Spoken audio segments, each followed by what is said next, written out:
안녕하세요. 애니웨이 코리안 한국어라면 권대감이지 제 15강을 시작하겠습니다. 오늘도 15강에서는 마찬가지로 듣고 문제를 풀어가는 이런 강의를 하겠습니다. 우선 하기 전에 늘 저희들이 다시 한번 회상을 시켜드리기 위해서 여기다 칠판에다가 조사, 그다음에 문장의 구조, 이런 그룹핑하는 적을 갖고 여기에 다시 한번 설명을 드리도록 하겠습니다.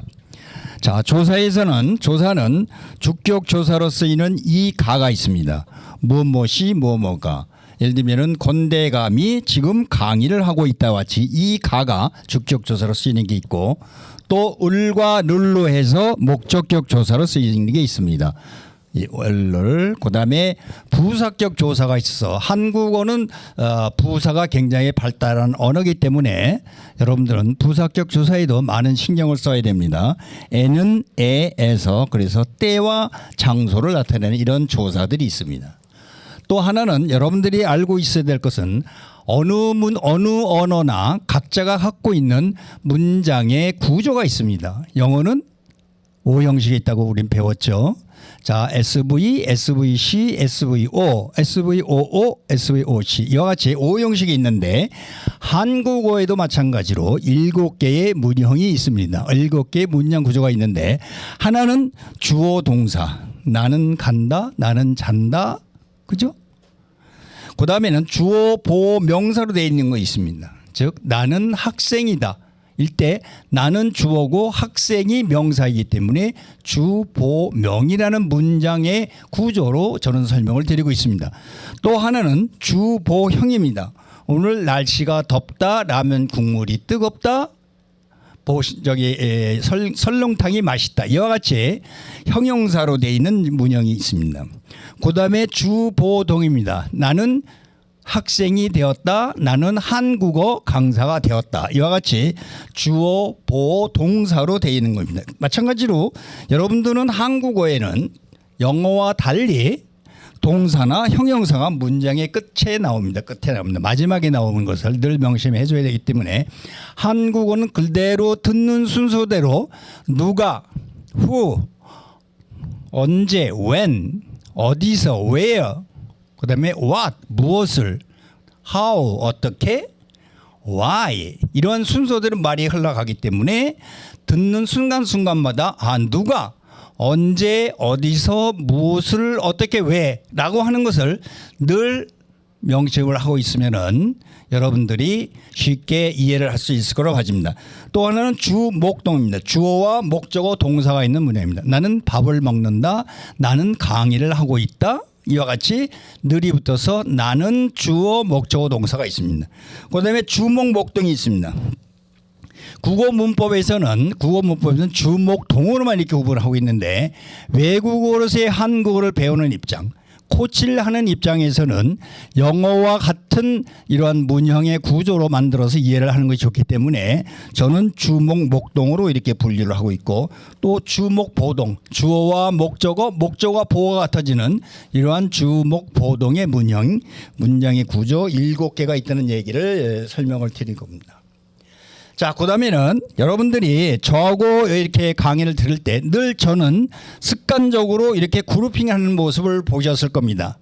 그게 다 무슨 의미가 있기 때문에 하는 것인데 제가 구체적으로 한 번은 설명을 드린 게 있습니다만은 반복 삼아서 또 한 번 말씀을 드리면은 한국어의 명사와 그 다음에 조사가 같이 나오는, 떨어지지가 않습니다. 같이 붙어서 있습니다.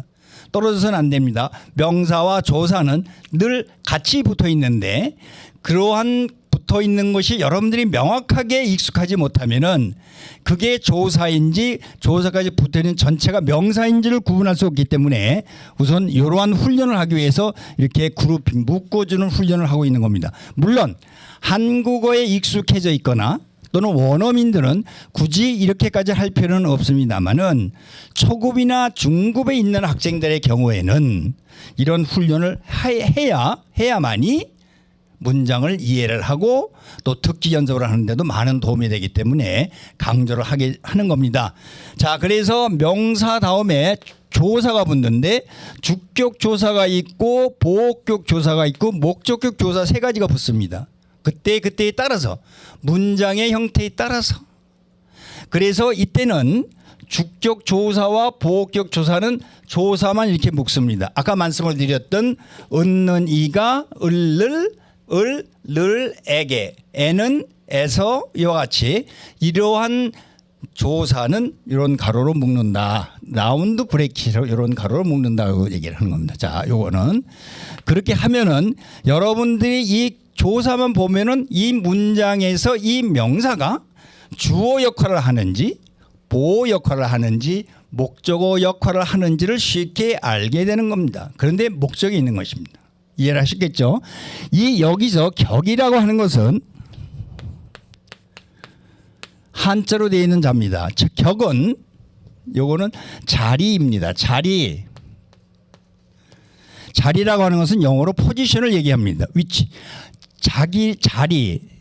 그래서 주어의 자리가 오는 것은 이 주격 조사가 붙어 있기 때문에 주어의 역할을 하는 것입니다. 그걸 명심을 하셔야 되고, 또 하나는 한국에는 부사격 조사가 많이 있습니다. 부사격 조사 언제 어디서 어떻게 왜 이와 같이 OW1H 중에서 많은 부사격 조사가 붙어 있기 때문에 이때는 부사로 해서 이러한 트위스트 브레이킷으로 묶어줍니다. 그러면은 여러분들은 부사를 구분해낼 수가 있게 됩니다. 그러면 긴 문장에서 부사를 분리해서 해놓으면은 뭐만 남느냐고 하면은 주어, 그 다음에 목적어, 보호, 동사 이와 같은 중요한 그 뼈다귀 프레임만을 알게 됩니다. 그렇게 해서 부사를 갖다 저기를 하면은 많은 정보가 그 속에 있기 때문에 전체적인 그 중요한 문장을 이해를 하고 거기에 필요한 여러 가지 정보를 캐치를 할 수 있는 겁니다. 자, 그 다음에는 여러분들한테 또 하나 말씀을 드릴 거는 여기에 꾸미명 형용사로 이렇게 표현한 게 있습니다. 이거는 한국 국어의 문법 설명할 때 이렇게 설명을 안 합니다. 관영어다 무슨 이런 얘기를 하는데 우리는 외국어로서 한국어를 배우는 입장에서는 형용사가 명사를 어떻게 해주냐? 꾸며줍니다.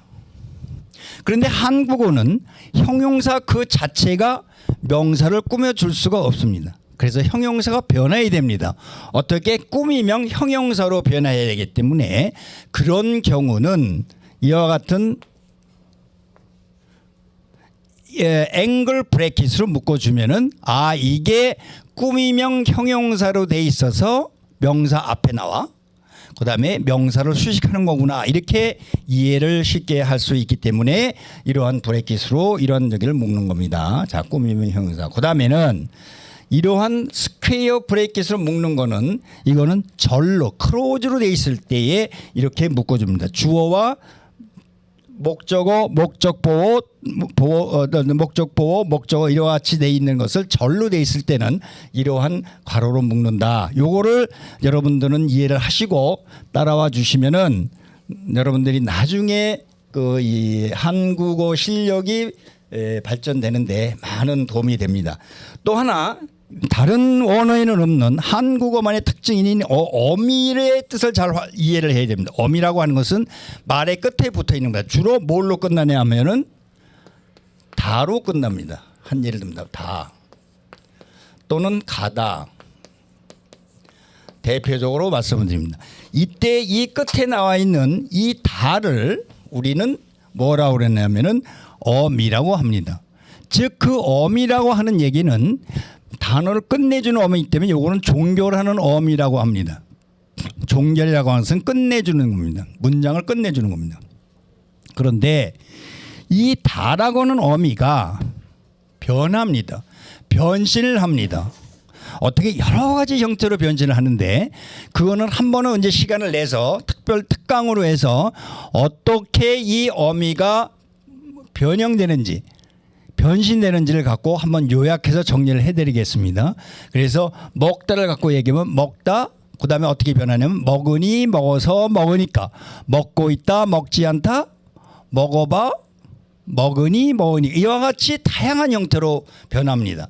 그래서 먹다는 동사 하나만 기본형 갖고는 충분하게 한국어를 구사를 할 수가 없습니다. 즉 이 다가 어미가 변하는 이러한 훈련이 돼 있으면은 아주 부담 없이 그 문장을 쓰고 읽고 듣기를 할 수 있다, 이런 얘기를 말씀을 드립니다. 자, 어미는 한자입니다. 그리고 영어로 워드 테일이라고 합니다. 그래서 다시 한번 더 요약해서 말씀드리면, 여러분들은 한국어의 조사와 명사에 붙는 조사와 그다음에 동사 형용사의 뒤에 붙는 어미에 변신하는 거와 그다음에 문장의 구조,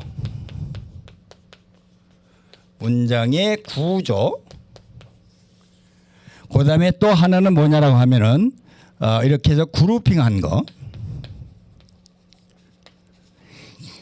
이 네 덩어리만 완벽하게 할 수 있고 완벽하게 이해를 할 수 있다 그러면은 한국어는 그 다음에는 뭐만 남느냐 하면은 단어의 문제, 어휘의 문제만 남는다, 자신 있게 말씀을 드립니다. 그래서 조사가 어떤 것이 있는지, 그 조사가 붙었을 때 어떤 역할을 문장 내에서 하는지, 그 다음에 어미는 어떻게 변신을 하고 변하는지, 또 문장의 구조는 7가지가 있다고 그러는데 어떤 것이 있는지, 또 그다음에 그룹핑을 한다고 하는데 왜 그룹핑을 하고 그 그룹핑을 했을 때 여러분들한테 무슨 도움이 주는지를 확실하게 본인이 터득해 간다. 물론 그렇게 터득해 가는 과정에서 제가 많은 도움을 드릴 용의도 있고 그런 뜻을 분명하게 말씀을 드립니다. 자, 그러면은 지금까지 했던 것 중에 복습을 삼아서 얘기했고, 이번에는 여러분들한테 듣기 문제를 갖고 시작을 해보도록 하겠습니다. 자, 제가 문장을 읽고 여러분들은 답을 하는 이런 시간을 가지면 됩니다.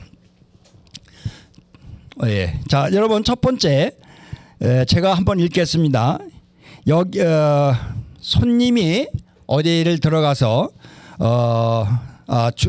카운터에 있는 카운터에 있는 그 알바생이 뭐라고 묻냐면 손님 뭘 드시겠어요? 이렇게 물어봅니다. 그랬더니 손님이 커피 2잔 주세요. 자, 뭘 드시겠어요? 물으니까 커피 2잔 주세요 이랬습니다. 자, 그러면은 이때 대화 장소는 학교일까요? 은행, 가게, 식당일까요? 그 중에 하나를 고르는 겁니다. 자, 여러분들 식당은 먹는 장소입니다. 음식을 먹는 곳이고, 은행은 돈 거래를 하는 곳이고, 학교는 배우는 곳입니다. 그런데 여기에 손님이 뭐라고 그랬냐면은 커피 2잔 주세요라고 했습니다. 커피를 파는 것은 커피 가게입니다. 그래서 여기는 정답은 가게가 되는 거죠. 자, 두 번째는 여자가 뭘 주문하시겠어요? 라고 물어봅니다. 뭘 주문하시겠어요? 그랬더니 남자가 비빔밥 한 그릇 주세요 이렇게 얘기합니다. 아, 비빔밥 한 그릇 달라고 합니다. 이 대화는 어느 장소에서 이루어졌을까요? 된다고 합니다. 자, 기차역, 도서관, 문구점, 식당입니다. 자, 비빔밥은 어느 곳에서 파나요? 기차역에서 파나요? 도서관에서 파나요? 문구점에서 파나요? 식당에서 파나요? 아, 여기는 음식이기 때문에 음식을 파는 곳은 식당이다. 이렇게 이해를 할 수 있으시겠죠? 자, 그 다음에 세 번째까지만 하고 오늘은 여기서 끝내기로 하겠습니다. 자, 남자가 어느 곳에서 여기 계산해 주세요 라고 이렇게 얘기합니다. 그랬더니 여직원이 과자 한 봉과 콜라 한 병 총 4,500원 계산해 드리겠습니다 이렇게 나옵니다. 자, 계산해 달라고 얘기를 했습니다. 그랬더니 여직원이 콜라 한 병, 과자 한 봉지 이렇게 해서 총 4,500원이라고 얘기를 합니다. 자, 그러면 남자와 여자가 한 이 대화의 장소는 어디일까요? 호텔일까요? 우체국, 공원, 편의점. 자, 이렇게 여기서 어떤 장소를 얘기한다면 물건을 사고 물건을 계산하는 거, 그 다음에 소매로 팔 수 있는 것은 편의점입니다. 그래서 이번에 답은 편의점입니다. 호텔도 아니고 우체국도 아니고 공원도 아니고 편의점입니다. 자, 오늘은 대화하는 장소를 갖고 얘기를 했습니다. 자, 그럼 다음 시간에도 이어서 대화하는 장소와 대화의 내용을 갖고 또 듣기 연습을 하기로 하겠습니다. 자, 지금까지 경청해 주셔서 감사합니다.